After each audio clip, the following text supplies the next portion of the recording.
কিন্তু কবরে গিয়া যদি দেখো বেনামাজির জাহান্নামের আগুন, কবরে গিয়া যদি দেখো বেপরদার কারণে আযাব, বলো বাবা তখন তোমার উপায় কি হবে, আমার উপায় কি হবে? যেখানে কোনো আপন কেউ নাই, ডানে মাটি বামে মাটি, বাতি নাই আলো। আজকে তুমি বাসায় গিয়া ঘুমাইতে চাও, মশারি টানাও কেন? মশায় কামড় দিলে ঘুমাইতে পারবা না। মশায় যদি কানের সামনে গান গায় ঘুম আসবে না। কিন্তু ওই অন্ধকার কবর, পোকা মাকড়ের ঘর, ওই জায়গায় মশারি কই পাবে রে মুমিন?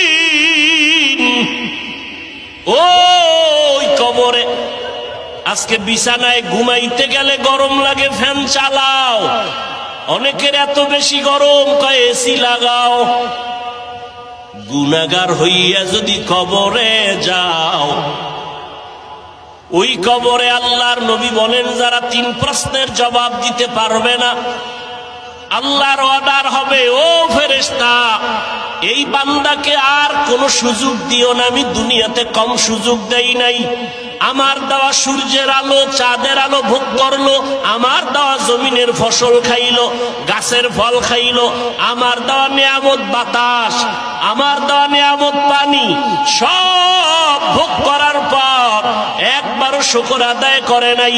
আলেম ওলামারা পায়ে ধইরা ধইরা নামাজের দাওয়াত দিত, একবেলার নামাজও পড়ে নাই। এখন আর সুযোগ দেওয়া হবে না।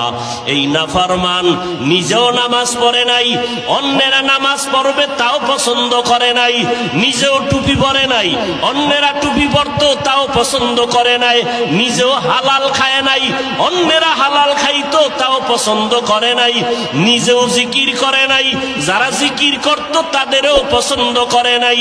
এখন আর দেরি না করিয়া কবরের মধ্যে জাহান্নামের বিছানাটা দাও, জাহান্নামের সাথে রাস্তা বানায় দাও। ওই কবরে একটা না দুইটা না 70 থেকে 99টা সাপ। মদিনার নবী বলেন রব্বুল আলামিন রাগান্বিত হইয়া কবরের মাটিকে বলবে, রে কবরের মাটি, এই গুনাহগার নাফরমানকে 2 পার্শ্ব থেকে জোরে জোরে চাপ দাও। এত জোরে চাপ দিবে পাজরের হাড় চুরমার হয়ে যাবে। ও যুবক, তোমার মতো কত যুবক 5 ওয়াক্ত নামাজির অভাব নাই। আজকে যদি আমি পাও ধইরা ধইরা হিন্দু পাড়ায় গিয়া বয়ান করতাম, ওরা 6 মাসে ইনশাআল্লাহ মদিনার আশেক হয়ে যাইত। আজকে যদি 6 মাস খ্রিস্টানদের গির্জায় গিয়ে আমি 1 ঘন্টা করে বয়ান করতাম, ওরা মদিনার আশেক হয়ে যাইত। আর মুসলমান তোমারে পায়ে ধরে ধরে ধরে ধরে বয়ান করি, কি বলি? চাকরি ছেড়ে দাও, একবারও বলি না। ব্যবসা বন্ধ করো, তাও বলি না। স্কুল কলেজে পড়া বন্ধ করো, তাও বলি না। তাবলিগে যাও, তাও বলি না। চরমোনাই না গেলে গুনাহ হবে, তাও বলি না। শুধুই বলি বাবা আল্লাহর গোলামি করো, ব্যবসা করো, চাকরি করো, কোনো বাধা নাই। চাকরি করো, বাধা নাই। লেখাপড়া করো, বাধা নাই। 5 বেলার নামাজটা পড়ো, মা বাবার খেদমত করো, দোয়া নিয়ে চলো, ওলামায়ে কেরামের পরামর্শ নিয়ে আমল করো, নবীজির সুন্নতের মালা গলায় লাগাও, মা বাবার দোয়া নিয়ে গাও। তোমার আমার মতো যুবক স্কুল কলেজে পড়িয়াও 5 ওয়াক্ত নামাজ পড়ে আছে না নাই? তোমার বিবেকটাকে জিজ্ঞাসা করো, তুমি কেন পারো না? তোমার আমার মতো বান্দা চাকরি করে, র্যাব, আর্মি, পুলিশ, বিডিআর, 5 ওয়াক্ত নামাজি আছে না নাই? তুমি কেন পারো না রে বাবা? একটু তোমার বিবেকটাকে প্রশ্ন করো। তোমার মতো যুবক কৃষি কাজ করে, নামাজ পড়ে, অভাব নাই, তুমি কেন পারো না? তোমার মতো যুবক রাস্তায় গাড়ি চালায়, সময় মতো নামাজ পড়ে, তুমি কেন পারবা না?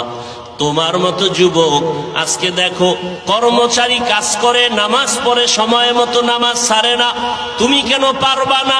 আসলে তোমার ভেতরে আখিরাতের চিন্তা নাই, জাহান্নামের আযাবের ভয় নাই, মরণের চিন্তা নাই। এই করোনায় কত প্রাণ চোখের সামনে চলে গেল, এই ডেঙ্গু চলতেছে, কত প্রাণ চলে গেল, এই চোখের সামনে কত যুবকের লাশ পড়ে গেল। অতএব এখনো সময় আছে, তওবা করে নাও। সারা রাত বয়ান করলে কি লাভ হবে যদি নামাজ না পড়ি? সারা রাত বয়ান শুনলে কি লাভ হবে যদি মা বাবার সাথে ভালো ব্যবহার না করি? সারা জিন্দেগি বয়ান শুনলে কি লাভ হবে যদি নবীর আদর্শ গ্রহণ না করি? অতএব বয়ান বেশি না, তওবা করো রে বাবা। মনে মনে আমার আল্লাহকে বলো, ও দয়ার মালিক, জীবনটা গুনায় কাটাইলাম, আমার গুনার খবর মা বাবা ভাই বোনেরা কেউ জানে না, আল্লাহ আপনি জানেন।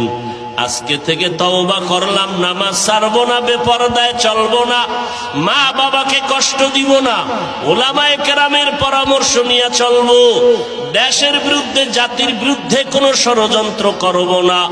আয় আল্লাহ, নবীর তরিকা মেনে চলবো। ও আল্লাহর বান্দারা, আল্লাহর নবীকে 13টা বছর দেখলো, বয়ান শুনলো, তারপর আবু জাহাল কালেমা পড়ে নাই।